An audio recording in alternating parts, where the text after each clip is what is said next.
Yang dimaksud Bang Ade ini, kita jangan Jawa sentris lagi. Kita harus Indonesia sentris. Jadi jangan bicara Indonesia sentris, ngawur nih masyarakatnya langsung. Banyak sekali suku balik, Tenang. apalagi. Dan kamu periksa, yang punya tambang di sana siapa hari ini? Kalau mau bicara keadilan. Di Kalimantan Timur yang punya tambang batu bara siapa? Yang punya HPH siapa? Yang punya HTI siapa?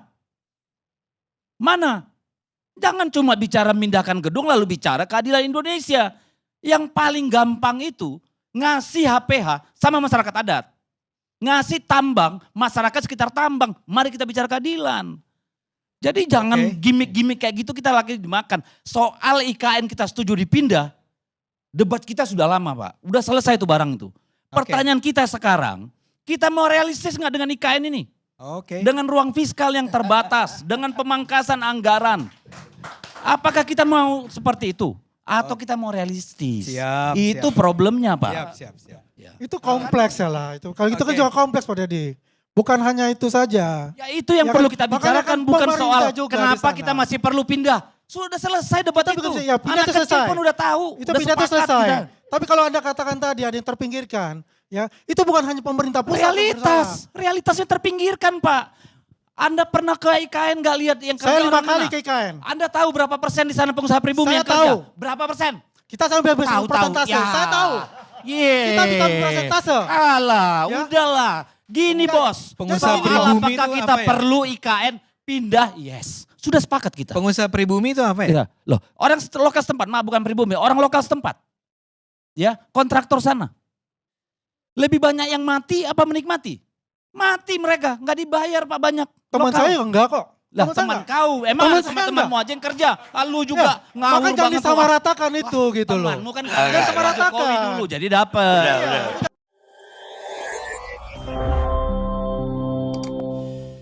Apakah kemudian ini menjadi tanda-tanda dari mangkraknya IKN? Kalau saya melihat begini, kita kembali ajalah ke mood awal. Salah satu alasan dulu kita mendukung IKN, kita dari PDI Perjuangan, selain alasan historis, alasan kebutuhan Jakarta, adalah bahwa itu akan dilaksanakan dengan peran swasta, tidak makan APBN. Kemudian dilaksanakan dengan berhati-hati, tidak dengan sistem kebut semalam.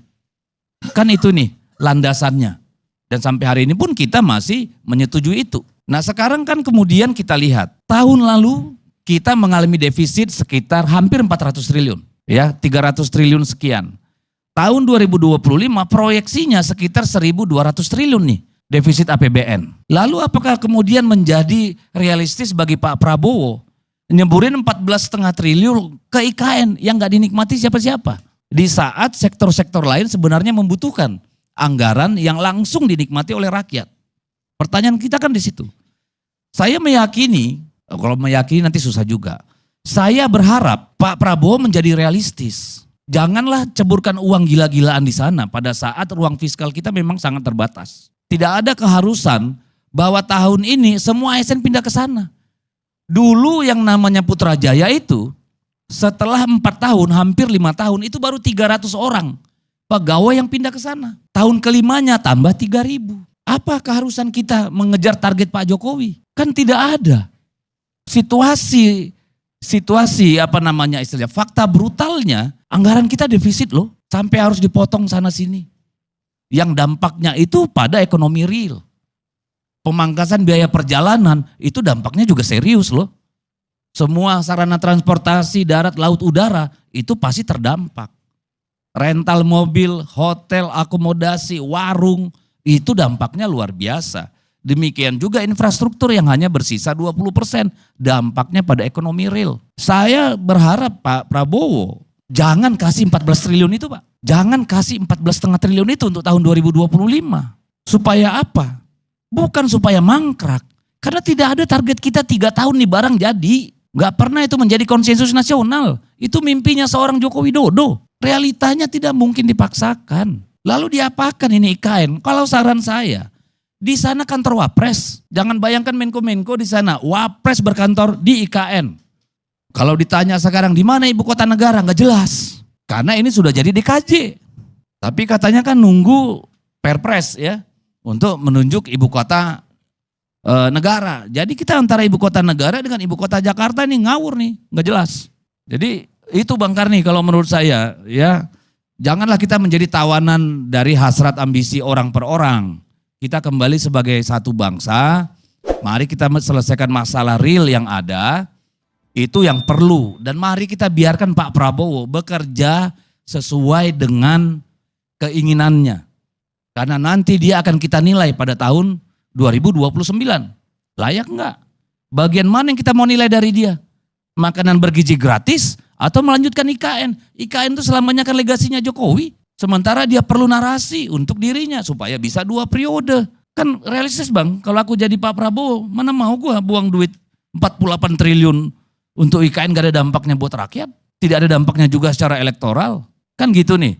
Jadi ya mari kita biarkanlah Pak Prabowo kasih keleluasaan. Pak Jokowi udah di rumah tenang-tenanglah dulu. Pemilu masih jauh gitu loh.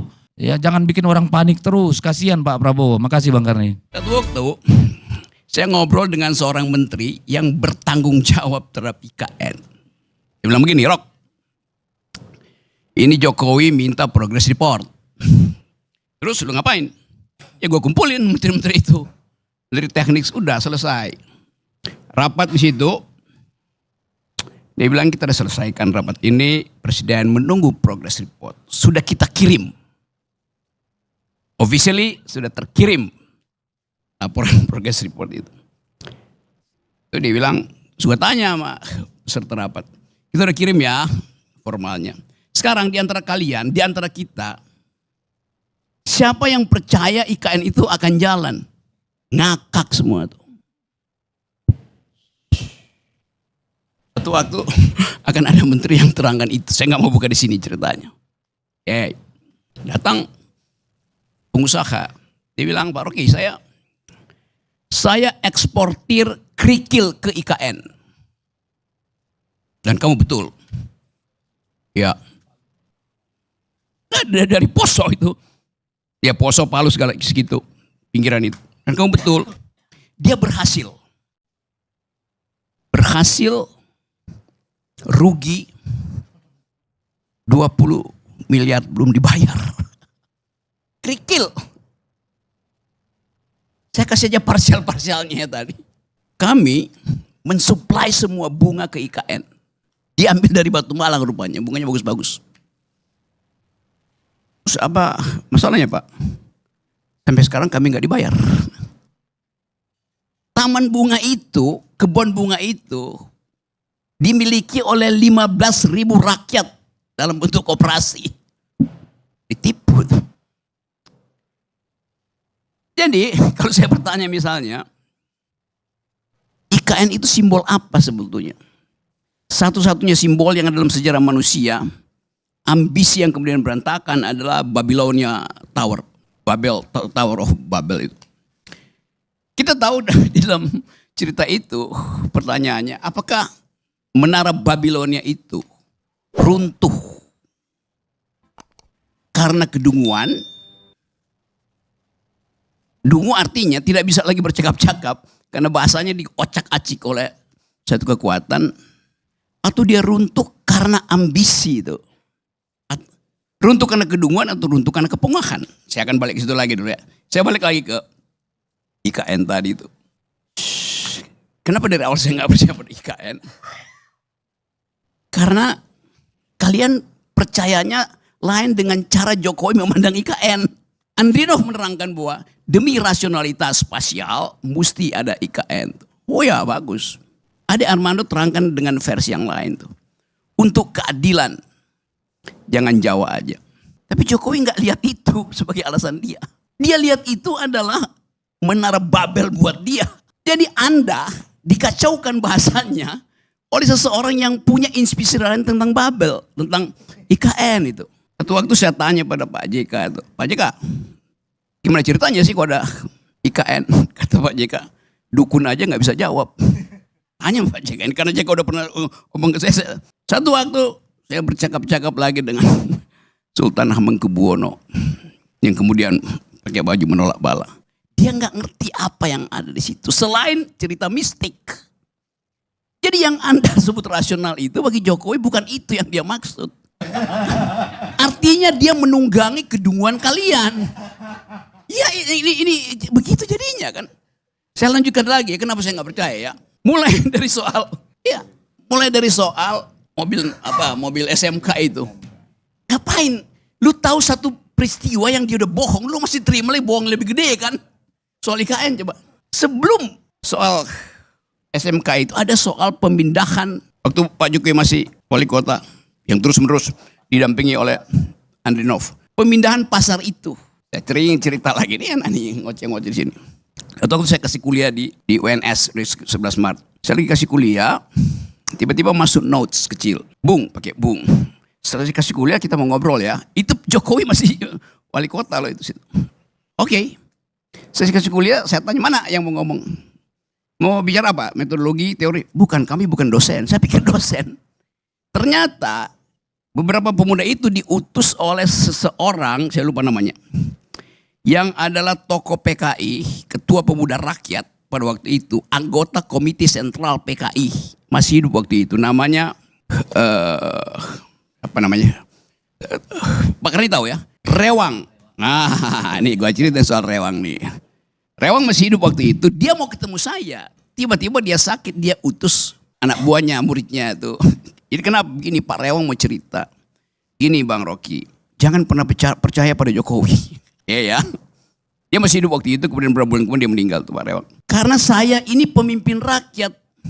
Saya tahu watak rakyat, bahkan rakyat Solo. Rewang yang adalah pemimpin rakyat, bahkan mengatakan Jokowi itu pembohong. Dia bukan rakyat. Kenapa? Jokowi pastikan bahwa pasar itu akan pindah. Dibuat sedemikian rupa, diskusi 1 bulan penuh di depan rumahnya dia itu. Padahal sebetulnya selama dia berdiskusi, oligarki Solo itu udah lakukan namanya under table transaction uang. Yang dia pindah.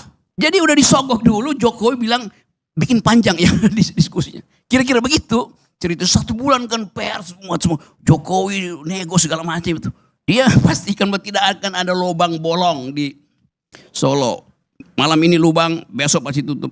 Itu bukan APBD, dia tinggal telepon satu oligarki di situ, tutup selesai. Jadi Anda dari awal, ya kalau saya cerita dari awal mungkin Anda nggak akan. Saya tahu dari awal itu. Jadi sekuensi pengetahuan saya tentang kebohongan Jokowi itu, begitu IKN dibuat saya ngakak-ngakak, ini pasti nipu. Tetapi begitulah. Disirap kita untuk memuliakan seorang yang memang ini Jokowi, dia tidak tahu bahwa selama 10 tahun banyak orang yang tahu bahwa dia tidak tahu. Karena nggak ada yang memberitahu bahwa dia tidak tahu.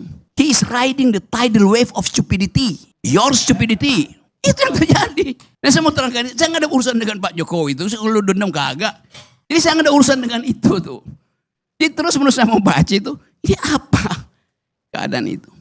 Jadi kalau sekarang, ya memang yang kita mau bicara ini mau diapain tuh. Kalau soal kebohongan itu berseri kebohongannya. Apa yang baik dilakukan di situ? Bagus tadi usulan Dedi. Supaya dia konsisten, tulis surat pada Pak Prabowo. Saya minta dengan sangat Pak Prabowo, tolonglah ada satu kamar khusus yang dibuat di situ. Walaupun anggarannya mungkin cuma 10 miliar atau 100 juta. Untuk anak saya, supaya dia bisa menikmati legasi yang saya bayangkan itu. Apa yang bisa dilakukan oleh Gibran di situ? Jadikan istana itu sebagai tempat pangkalan LPG 3 kilogram. Dijaga langsung oleh Gibran. Kita ingin supaya Prabowo bikin kepres yang khusus untuk menyenangkan Jokowi. Junto anaknya itu. Kenapa begitu?